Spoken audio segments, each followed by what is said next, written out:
Welcome to the Wayne Bennett Podcast, celebrating West Virginia's people, places, and the culture of Southern Appalachia. Now here's your host, Wayne Bennett. Hello, my name is Wayne Bennett. This is Wayne Bennett's podcast, and we welcome you here today. And this is episode number 69. And our guest today, I guess if I was going to describe him, it'd be he's a blue-collar fella, hard-working, charitable, devout Christian, and a good friend. Don McCallister, glad to have you, buddy. Well, Wayne, it's great to be here this morning. Been planning on this for some time and just never got the opportunity. Well, you're an old East Beckley boy, too. I guess you grew up there on the corner of Allen Avenue and Hartley, and I don't know too much about your dad and mom. Tell me about them a little bit. Well, my dad was a coal miner. Uh-huh. Got injured in the coal mines back in the early 50s. And back then, wasn't like it is today with workman's comp and all the other programs. So he just had to find what work he could outside the mines because he couldn't work in the mines. So he ended up being a janitor at Sylvia Grade School. Uh-huh. And he really couldn't do anything except be there during the day. And when it was winter, he'd stoke the fire and whatever. But then my sisters and I, we'd go there after school was let out and we'd clean the school just so the family had income. My mother I call her the greatest financial wizard that ever lived because she could take $1 and she could stretch it. She was a homemaker, in her later years after all the kids were gone and everything, she worked at Pinecrest as an aide and whatever. But mostly she was a homemaker, and boy, was she ever a homemaker. I don't remember buying at a store anything other than flour and sugar and salt. She canned, she dried, she buried. We'd bury potatoes and sweet potatoes, and she'd can and dry green beans, and we ate out of the cellar, and how many kids were there? Seven. Seven kids. 5 girls and 2 boys. And she just did a fantastic job. And, I never can say too much about my mom. She was somebody special. What was her maiden name? Man. She was a man and married a man. The story on that, there used to be a little store where Mike Marion had his lawnmower place there on Eisenhower at the corner of Myers Avenue, and I forget the family name, but anyway, they owned that store. And the man, my brother Buddy and we'd go in there, and he'd say, "Do you know your mother was a man, a married man?" Boy, me and Buddy, we were ready to fight. But he always kidded us about our mother being a man, a married man. So there was a band family right down below you. Yes, at the corner of Allen and the other street that crosses there by the Andersons and the Millers. Uh-huh. And but they were no relation to us. So they were a man family, 2 girls, I think. Now there was 2 houses. I mean, where you lived, and wasn't there a McCallister lived beside of you, or no? My grandfather built our house and the house above us, his house. Uh-huh. Then he built the one the Steele family lived in, and he built the one below it. And eventually sold off those 2 houses. But in the early years, he built all 4 of those houses right there on Allen Avenue. And one of the first houses there in that area of Allen Avenue. Uh-huh. Yeah, I remember that neighborhood real good. The one house you're talking about is where the Aliffs lived. Right. And then you had the Steeles, and you mentioned Millers and Manns and Todds. Yes. And Wicklines lived up the road, Darlington. Wheelers and Buchanan. The Finks lived across the street from us, and Pruitt's, Bob Pruitt's family lived beyond the Darlingtons. Who did you hang around with when you were younger? What were some of the guys you hung around with? Well, I was thinking about that on coming here. We had Larry Darlington and Barry Tomzik and Delmer and A.C. Lawson and Mike Addison. We had a basketball team that we called the Fabulous Five. Would play different areas like bowling edition, and we'd get people to gather up their team in their area, and we'd play a little tournament. But we called ourselves the Fabulous Five. Well, how did Darlington get the name Maverick? Where did it come? Charlie Lilly, naturally. You know, Charlie Lilly had to have a nickname for everybody. That's how I got my nickname, Doodlebug. He always called me Doodlebug. And he called Darlington Maverick. And I think Darlington was a lucky poker player. And he always seemed to come out with more money than everybody else out of a poker game. And so Charlie Lilly nicknamed him Maverick for his card-playing ability. And back then, East Beckley was almost like a little community itself. I mean, they had actually, in the early days, it was called Atkinsville Yes. and Sylvia for a Yes. short period of time. And they had, of course, Richmond Dry Cleaners. They had a grocery store. They had a beer joint. They Yeah, had a couple of beer joints. Had a filling stations. Two. And post office, of course. And Rose and so it was Questenberry, that was one. I was thinking about that also. My family probably worked in every business in East Beckley. My sister, Mary Lou, the oldest, she pretty much ran the front office of Richmond's Dry Cleaners.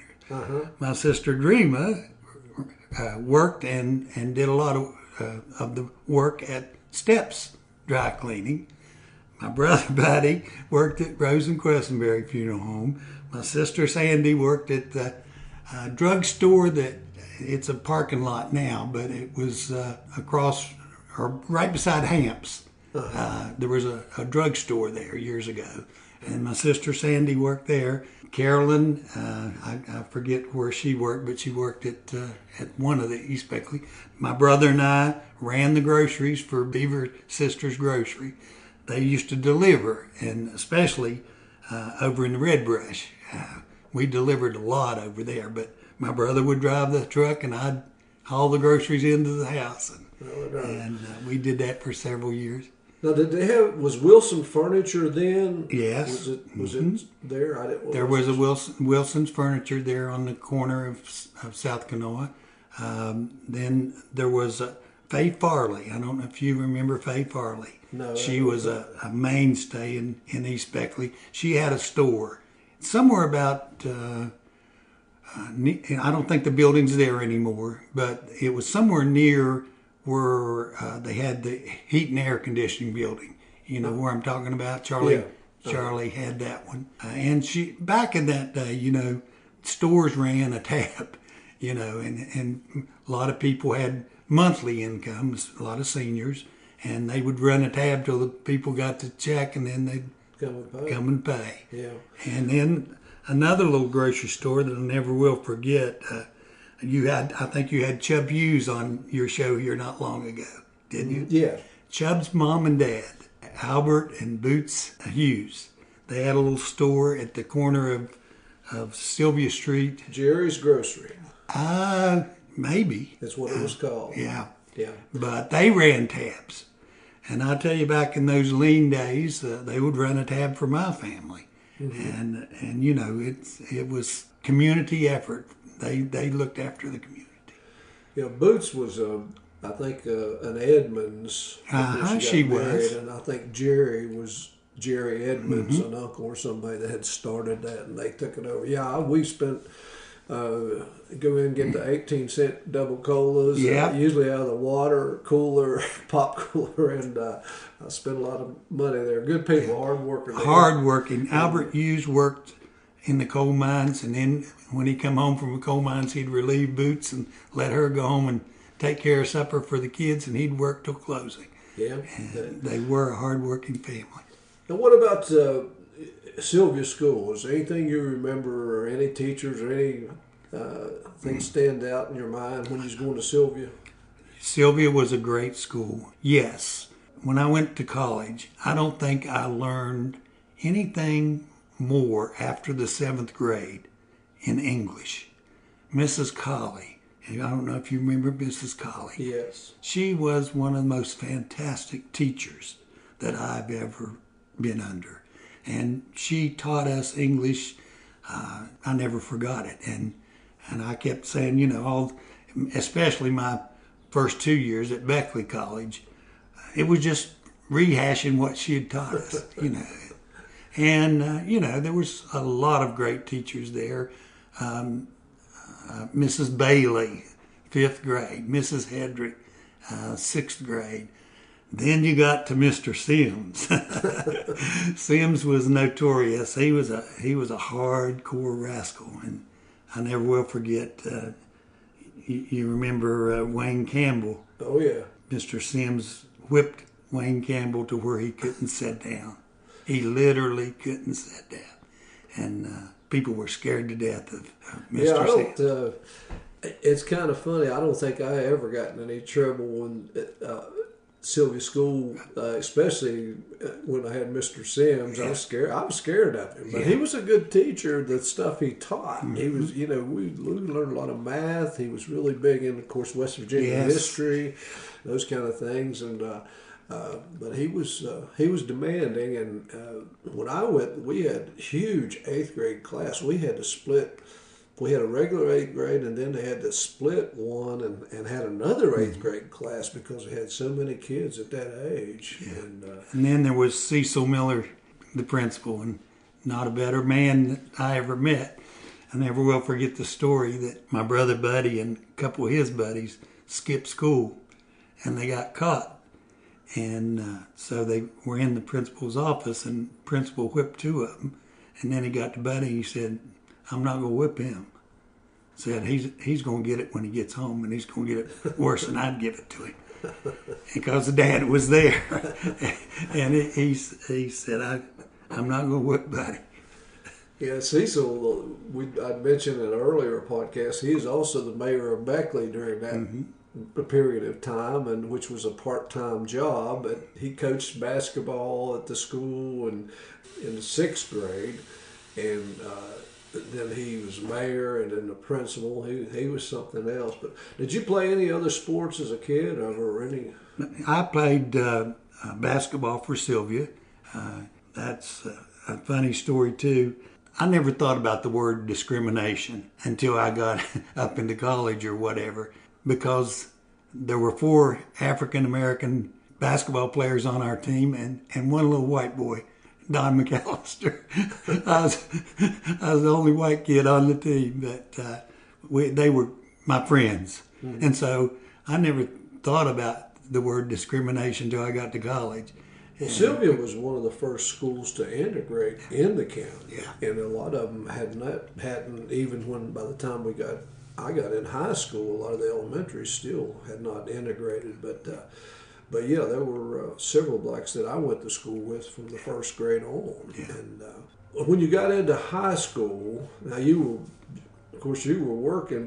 Were you involved in any activities in high school, or did you have time? No, I didn't. I didn't do much in high school other than school.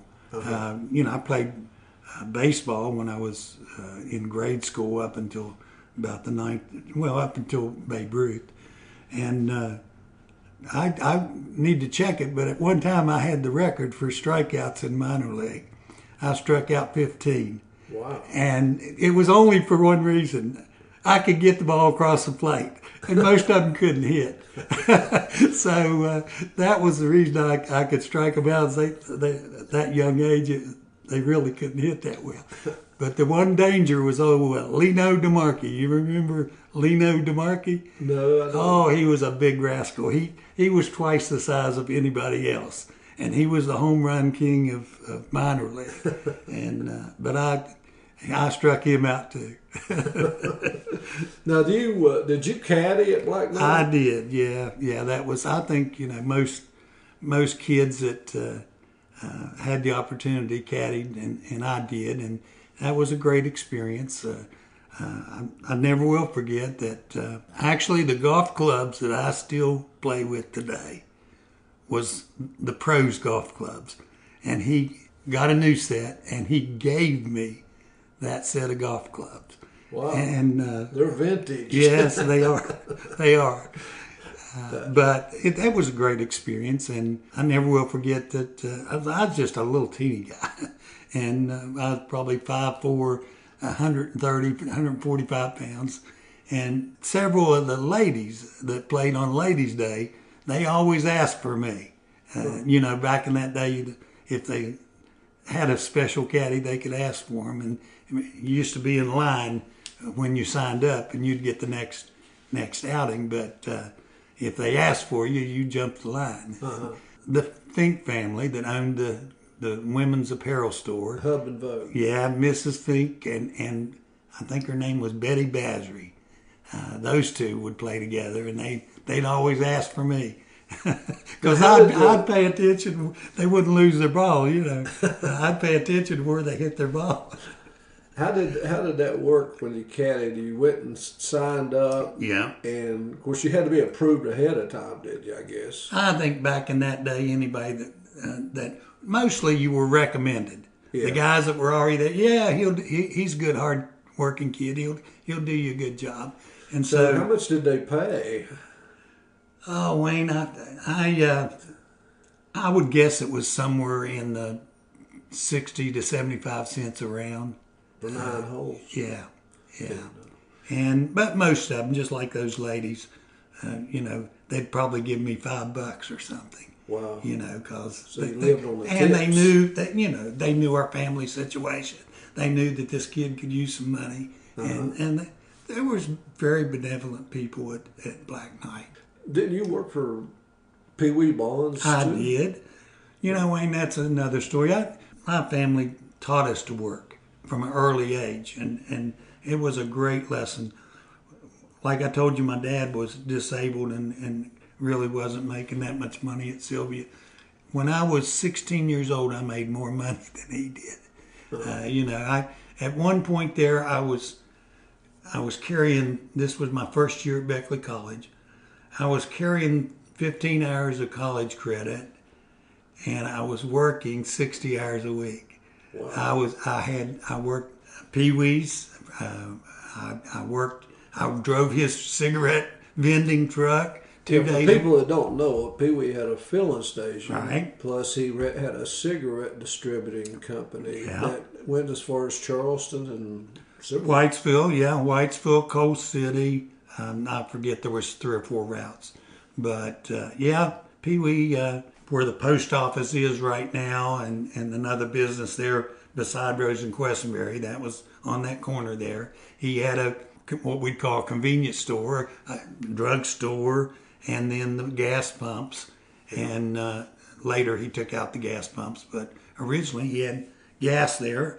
I also worked at the Sunoco station across the street.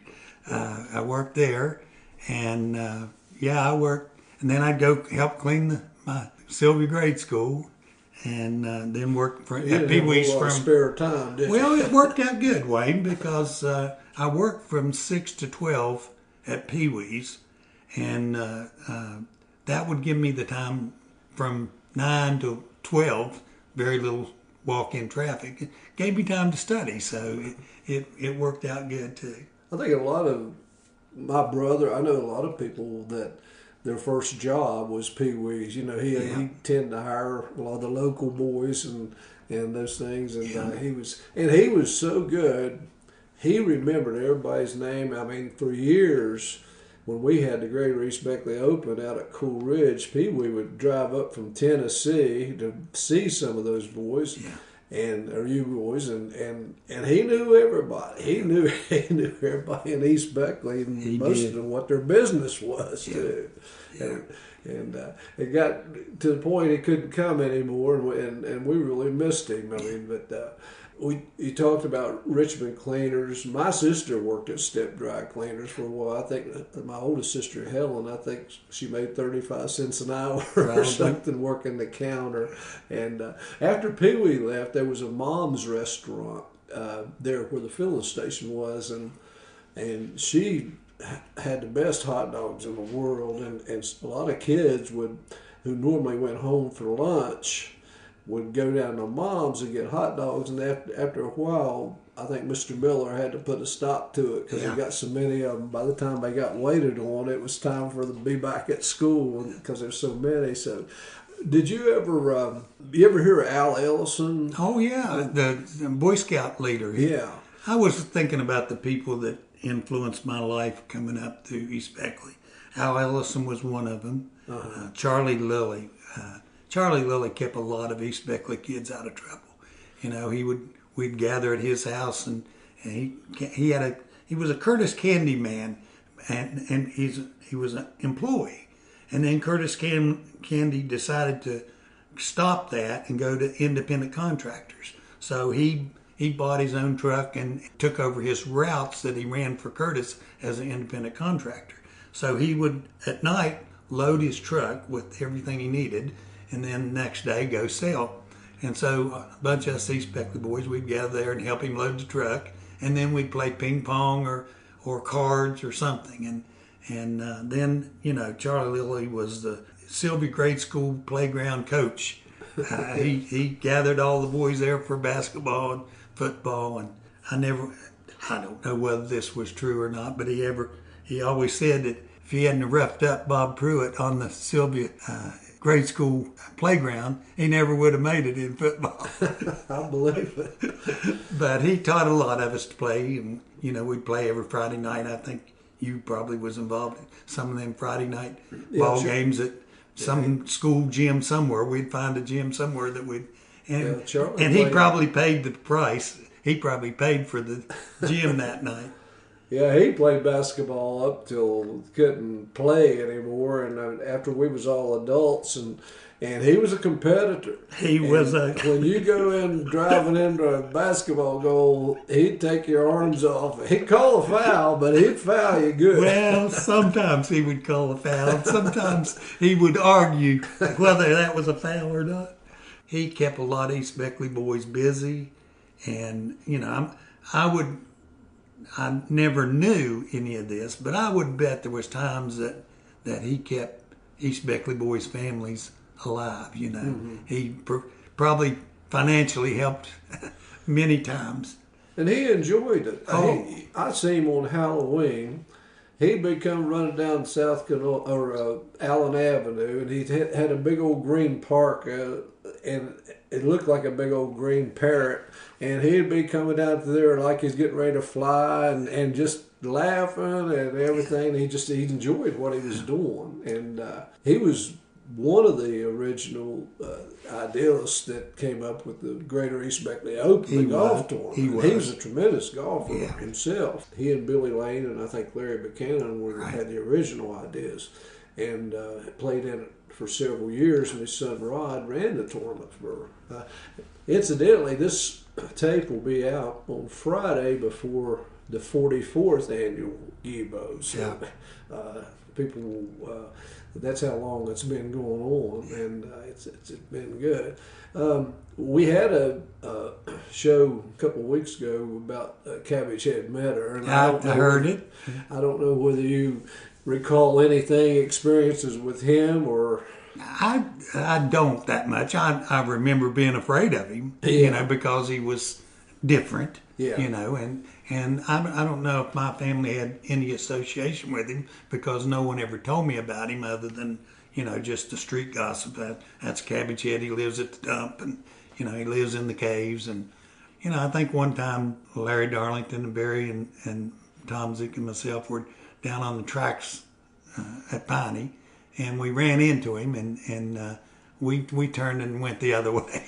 He was kind of a private person. He didn't seem to bother too many people or anything. Just a little different. But now, what kind of music did you listen to when you was in high school? And music was not something that I was interested in.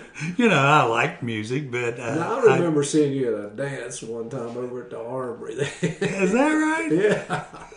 Yeah. I think you was dancing with one of the Ballard girls, but I don't know.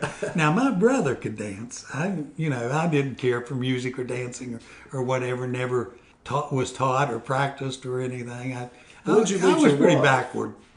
I met my wife at Marshall. Did you? Yeah, she was from Washington, Pennsylvania, and her and 6 girls lived in a big house. They would cook for us. And man, they had one girl there that she was a real cook. And so a bunch of guys would gather there and they'd feed us. We'd bring them the meat or whatever, the expensive part of the meal, pay for it, and they'd cook it. And we'd all eat, and so we met that way. We met as friends, and as a matter of fact, I dated her roommate, and it's how we first met. Uh-huh. And then that didn't work out, and so Joanne and I hung around as friends, and then friendship turned into a marriage. Now, and it was the greatest thing that ever happened to me. You got a degree in what? Accounting and business management, yeah. So when you came back to Beckley, did you marry in college? No. We married the year after we both graduated. Oh, okay. 1970. She graduated in December, and then I graduated in June. We married in June 27th. This coming will be 52 years. June 27th. Well, that's It'll be 52 years. So when you came back to Beckley, where did you go to work? That's an interesting story. When I was in high school, I worked at Beckley newspapers, and I was the mail boy and worked in the circulation department, getting the afternoon paper out. And the owner, George Warren Hodel, took a liking to me, and I think he saw hard worker, and he saw ambition, and he said, "What are you going to do when you graduate?" And I said, "Well, I hadn't even thought about college." He said, "Well, I'll tell you." He said, "You go to college, get a degree in accounting, and come back and be my accountant." He said, at that time, the treasurer, Fred Roche, was like 72 years old at that point. Uh-huh. And he said, "Go get a degree in accounting and come back as my treasurer." And so that's what I did. A week before Beckley College started, I hadn't planned to go to college. And so at that time, I think a semester's tuition was like $240. And so I went and put half that down out of a payday and signed up to go to Beckley College. The day I started, I paid the other $120. And so I started and did great I had like a 3.75 at Beckley College, which again, the training I received at Sylvia Grade School and Beckley Junior High Woodrow took me through 2 years. Beckley College was easy to me. Yeah. 3.75 was nothing compared to what I've been through in earlier education. Mm-hmm. And then, so 2 years at Beckley College, then I went to finish my degree at Marshall. So how long did you work for George Warren?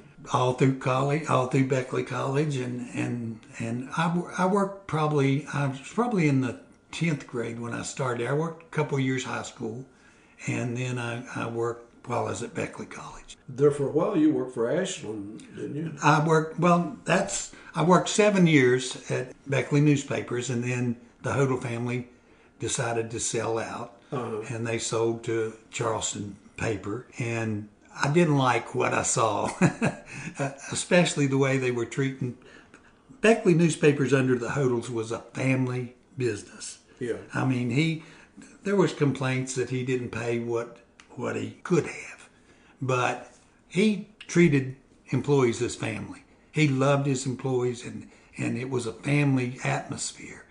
And when they sold to Charleston papers, they came in and began to mistreat, in my opinion. They began to let go people that were high paid, and they could replace them for minimum wage or something. And they just didn't treat the people. So I decided that was not the organization for me. So at that time, the Buchanan family was close friends. Lewis, I slept in his house as much as I did my house, I think. But Larry and I were great friends, and Lewis said, "Don, we're at that point they started with Lilly Ice and Balling Works at Pemberton, and then they bought Beckley Oil Company, and then they bought from Garney Stedham Ashland, and then when I went to work for them, they had just entered into a contract to buy Stevens Gas Service at Summersville, Montgomery, and Lewisburg. And so he said, we need your help. Won't you come? And so I resigned from the newspaper and went to work for the Buchanan family. Now you, in addition to menagerie of work, you done some things. I know you started the Sylvia reunion there at the school and had it for several years on the playground, and then it kind of let go for a couple of years, and then we started again, had a Little Beaver a couple of years, and the response was good, and then moved to Black Knight when the golf tournament moved there, but it was just a chance to get some of the old guys back together, and then of course at the playground, just anybody wanted to come. Right. It was a good deal. It really was. It has been. Yeah, it was a great time, just like the golf tournament. Great time for people to socialize with people they haven't seen in years or hadn't seen for at least 1 year, the last reunion. But you've stayed busy. I mean, you just moved to one of my old home place, Gray Flats, and you got moved in there. You're active in the church located at the old memorial building. Can you tell me about some of the program or what's going on with the? Yeah, House of Worship. We originally called the church New Covenant Church. As I was mentioning before, there was 7 families that started New Covenant Church in 1997. Later changed the name to House of Worship, and we are now located in the Soldiers and Sailors Memorial Building. And we have, as I was telling you and your wife, we have a group that worship with us called Life Changers. And Life Changers is a faith-based addiction recovery group. And there's probably about 60 to 80 of them. Really? And a great program. They have a men and women's program here in Beckley. And the great thing I love about the Life Changers group is that they don't pay anything. Mm-hmm. They go and fundraise on weekends, pay for the organization, but to go into the program, it doesn't cost the individual anything or their family anything. And that's important to me because so many people, and organizations have to operate, they have to have money, so I don't see anything wrong with charging someone, but if you got to pay $600 or $700 a month to go into a recovery program, and people can't do it. The individual can't do it, because they've been in a dysfunctional lifestyle, and normally broke all the time. But that's the one thing I like about it. The other thing is that it's faith-based. They do Bible study all week long, and then they worship 2 or 3 times a week. It works that way. Yeah. They look to a higher power, Jesus, to set them free rather than try to do it on their own. Well, Don, you've 74? I'm 75. 75. You had an active life. What's on your bucket list? What's something you'd like to do before you leave this place? I've done the Lord's allowed me to do a lot of things in my Christian walk. I just mentioned to you one of the greatest things and the Lord did it. I didn't do it, but He used me. My wife and I started a group called Hope Outreach Center. We were at Pinecrest, and we gave away food and clothing, and we paid rent and utility bills. And, we were in a prayer group, and we met every week and prayed, and every week that we would pray about that we needed a place in Beckley, a help center. Mm-hmm. And one Sunday night, I heard the Lord as strongly as I did when He said, "You need to be born again." He said, "Quit talking and do something." And so I said, okay. And the next day, I went to Pinecrest and to see if they had, at that time they were trying to get the use of the facility for community benefit. And so I met with the administrator, and funny story there, the secretary took me and showed me a little space that was underneath the laundry. And it was dirty and it was dingy, and I said, well, if this is it, then we'll do it. And we was walking back up to their office, and man come walking towards us, and she said, "Oh, this is the administrator." And she said, "This Don McCallister, he and his family and some of the others want to start a help center." And we told him what we wanted to do, and he turned and pointed to a house sitting there, and he said, "There's where you need to be." And I said, "Yes, sir, it is." And so they gave us that building, meaning no rent, and they paid the utilities. Wow. And so we just started telling the story of what we wanted to do, and eventually we had probably 10, 15 churches that contributed money and groceries. They would collect groceries for us.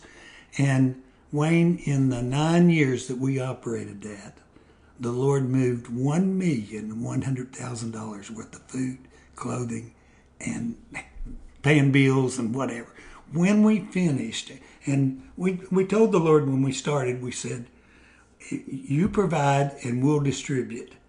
And when you quit providing, we'll quit distributing." Well, he didn't quit providing, but the help dried up. It became me and my wife and my sister Dream, and we just couldn't handle it. I was working. So anyway, we shut the doors, and we had to give away $15,000 in cash to other organizations like ours. Yeah. So in those years, it just the number of people that were helped. Had an interesting fellow work there with us. His name was Henry Foster. He was a retired coal miner from Consol. And Henry's job was he would carry the groceries from where we gave them to the people to their car. In those years that he worked with us, he led over 100 people to the Lord, carrying their groceries from the front to their car. He loved to tell people about Jesus. Well, Don, I appreciate you coming by. Our time is about up. Right. It just flies. It does. And we'd like to have you back sometime and see what. I know you're going to be into something. So we'll get you back. We could talk a whole lot more about life in East Beckley. Sure, absolutely. There's many more people and many more stories to tell. Well, I thank you. Yeah. And anybody else out there would like to come by and get on the program, we'd love to have you. You can contact me at awbennett50@gmail.com. And remember, if you're not dead yet, you're not done yet. And till next time, God bless you.